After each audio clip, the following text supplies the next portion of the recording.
Hi, guys. So, this lecture is on manifest destiny and slavery. So, we've already talked a lot about the institution of slavery between the years of 1800 to 1860. So, now we're really going to get into the reasons why slavery was being expanded towards the West in terms of unestablished states and territories, and the idea of manifest destiny and why westward movement was kind of the impetus in deciding whether or not slavery would be included in new states and new territories west of the Mississippi River. And this eventually will become one of the main causes of the Civil War, which is going to be in our next unit. So as I read, you're just going to fill in the information that you need to fill in. So in class, we're going to talk about the photograph or the actual painting to your left, which is called American Progress. So we'll do a little bit of art analysis. But first, we need to get a definition of what manifest destiny actually is. So the definition of manifest destiny is a drive of Americans to claim the lands from the Atlantic to the Pacific Oceans. So there are some main causes of manifest destiny and what was going on east of the Mississippi River. So the first one was the transportation revolution. So a lot of things are really, really growing in the eastern half of the United States. One of the main ones is transportation, so going back and forth to different areas throughout the United States. The first transportation revolution was the Cumberland Road, which stretched from Maryland to Mississippi River in Illinois. So it was one of the first roads that was actually paved that people could actually take all the way from the East Coast to the Mississippi River. Canals were also being expanded at this time. The Erie Canal, which is the largest canal in the United States, opened in 1825 and linked the Atlantic Ocean to the Great Lakes so that people could actually use that for easy transportation from the oceans throughout the regions in the Great Lakes instead of having to deliver things at ports on the eastern coast and then try to deliver it over land. They could just use the Great Lakes region as a way to transport different goods using the canal system. And the last one is the expansion of the railroads, which really did provide the impetus for people to move westward, not only through caravans, but also through railroads. So people began to get railroad fever. Now, we'll talk about the two major railroad companies that existed during this time and how there was kind of this rush to create a transcontinental railroad system throughout the United States. And a lot of this fever swept through the United States in 1840s, and it linked most of the major cities by 1850. So it became really, really popular, and it was a quicker way to transport goods and also people back and forth during this time. And the last revolution was the communication revolution, which existed with the telegraph. So we mentioned this when we did our little jigsaw activity. Samuel Morse developed the ability to use electricity to send signals over wires, and those wires had to be established over land that wasn't 100% yet established, and some was still Indian territory. So again, as we move westward, we're establishing these wire lines, we're setting up electricity, and that way communication can go from these newly established territories all the way to the already established eastern half of the United States. So communication became important, and telegraph was the first revolution after the Morse code, before the telephone, to really send messages back and forth throughout the United States in a quicker manner than old snail mail, which many people used horses to deliver mail, but now we have electricity delivering messages instead of waiting on letters to be delivered. So the next slide talks about the president at this time. So we had President James K. Polk. He was elected in 1844. He promised four things that would happen during this period of manifest destiny. The first thing that he promised is that we would get California from Spanish-controlled areas. So we would acquire California as a newly formed state. The second is that we would also acquire Oregon to expand our establishments west as the United States. He would also lower tariffs, which are taxes, and create a sub-treasury in government, and then that he would leave office after 4 years. So his goal was to accomplish all these things within 4 years, job done, and then I'm finished. And he actually did accomplish all of these things. So it was a great accomplishment in expanding our United States, and it helped to, again, have settlers or afford the opportunity for settlers for somewhere to go where they can establish and build a new life for themselves. A couple of things actually were happening in the West, which we'll talk about, one of which was a gold rush, and also the lumber industry was really popular. But first, let's talk about the territories that existed that we acquired, well, first of which was Oregon. So Oregon was a joint effort between the United States and Great Britain. So Great Britain, which controlled parts of Canada, owned Oregon country or had control over Oregon country, as you can see. The area that now exists where Seattle is was an area of dispute. Sorry, my alarm went off. An area of dispute during this time between the United States and Great Britain. The area in purple or lilac is the area of original dispute, but eventually, after 1846, this little small area where Seattle existed around the Puget Sound area was an area of dispute. We had to figure out exactly what we are going to do. But the Oregon Trail, which we talked about during your presentations for Off the Beaten Path, led a lot of citizens to that territory. And again, one of the unfortunate caravans was the Donner Party, which went off the trail. But then again, a lot of people were using the Oregon Trail specifically to lead them west into this newly or an organized territory. The United States and Great Britain eventually reached an agreement without having to fight over this specific area, and the Oregon Treaty was signed in 1846. So that treaty stated that the U.S. received land south of the 49th degree parallel line. So as you can see, that 49th degree parallel line on your right-hand side is where the northern border of the United States exists between the south, which is the United States, and north, which is Canada, which is controlled by Great Britain.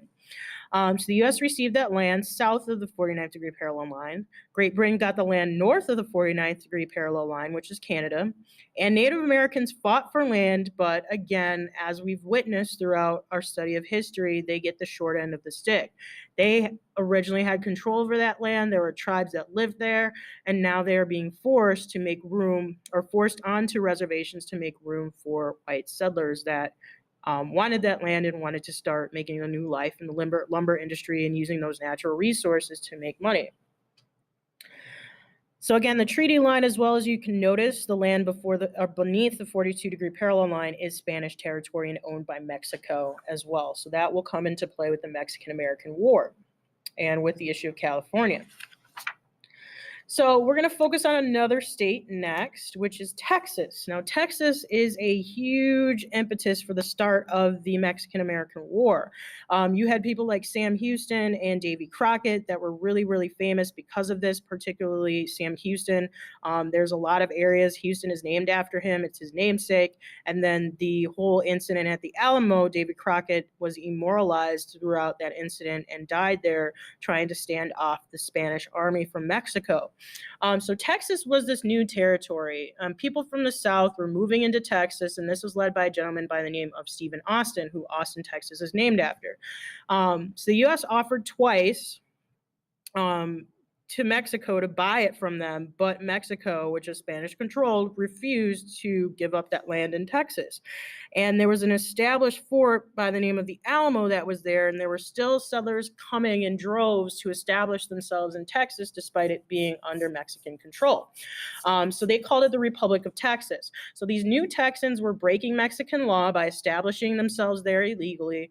And then the Mexican leader, who is by the name or goes by the name of Santa Anna, sent troops to San Antonio to remind the Texans that you are in Mexican territory. You are sitting in our territory and you're breaking the law. You're not abiding by our rules. So what happened was they surrounded 200 Texans who huddled themselves within this fort called Alamo in San Antonio. All but 4 were killed, and the famous phrase, "Remember the Alamo," became the phrase that kind of started the impetus for the Mexican-American War, and it really reminded people that, hey, we're Americans, we need to establish this territory, we have a right to this territory. So now Sam Houston kind of takes over. Sam Houston was basically the leader of these new Texans and organized a group of rebels to take Texas away from Santa Anna and capture him and take control and annex Texas for the United States. So Sam Houston organized a group of rebels, captured Santa Ana after several different altercations between themselves and the Mexicans, and then Texas was given its independence in 1836 and became its own republic for 9 years until the U.S. annexed it in 1845. So it was independent for 9 years of Mexico and of the United States. It was its own little, I guess you could call it, country for 9 years. And then it was annexed to become a state for the United States in 1845. So that was a huge, huge success for Sam Houston and the people that were following him as well.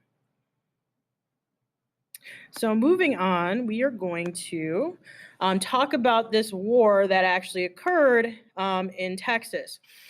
So we started having this war with Mexico. So the Mexican-American War happened from 1846 to 1848. And we'll talk about the specific causes and results. We'll be doing a DBQ on this as well in class.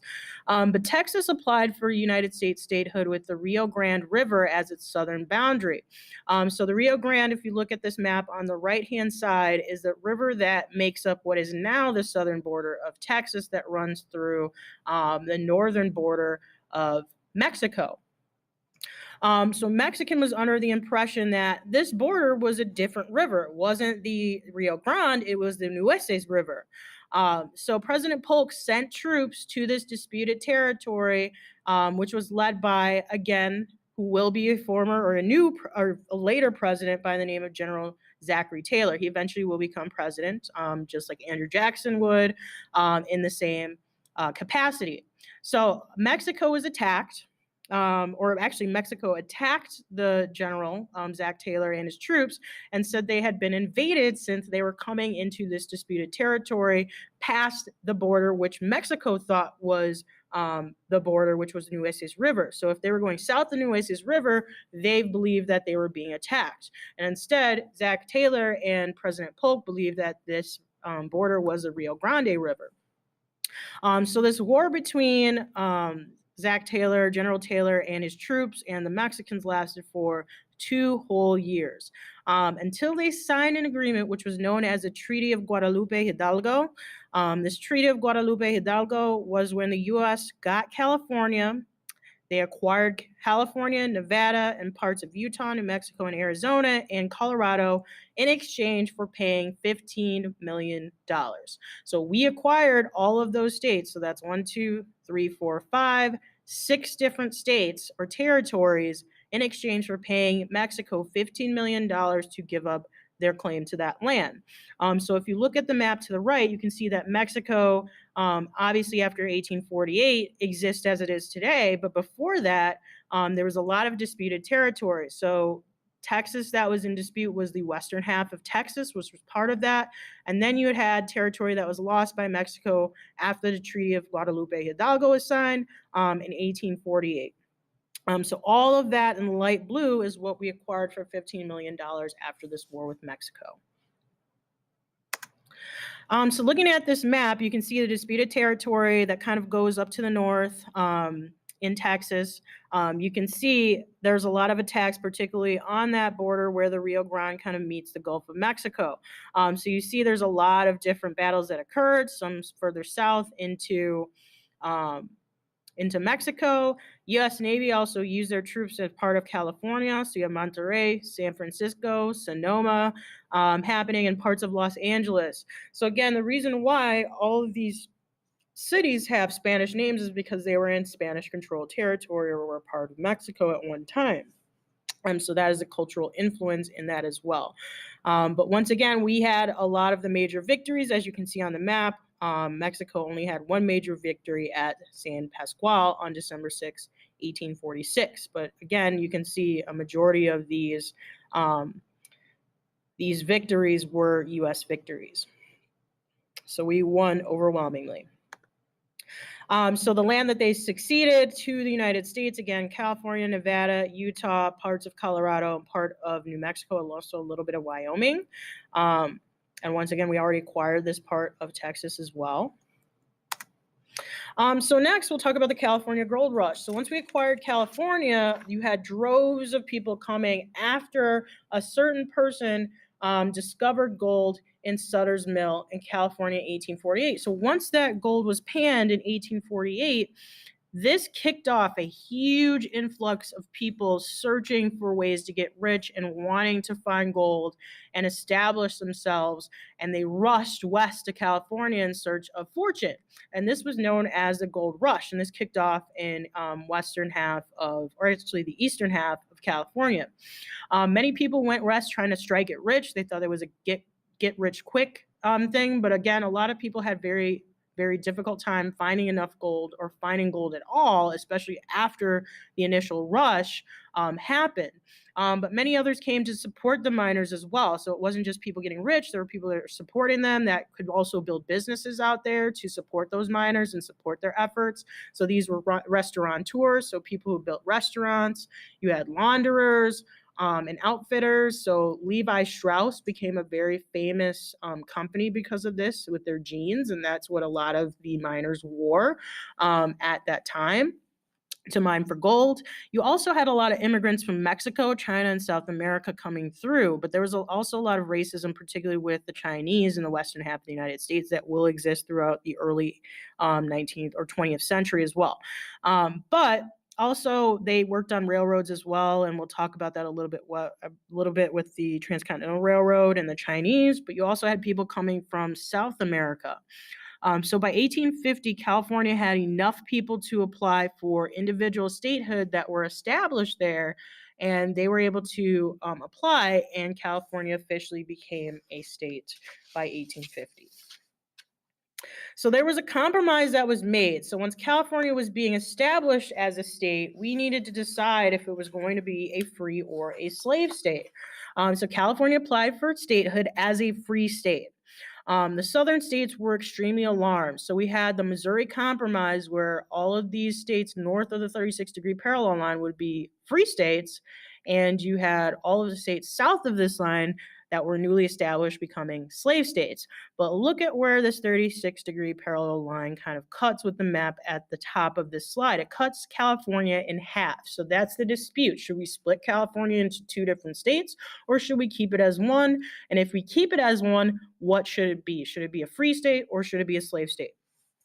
So this would offset the balance of free versus slave states in the Senate, which actually was existing for at least 4 years. And this violated the spirit of the Missouri Compromise and that 36-degree parallel line for all of California because, again, they decided to admit all of California as a free state.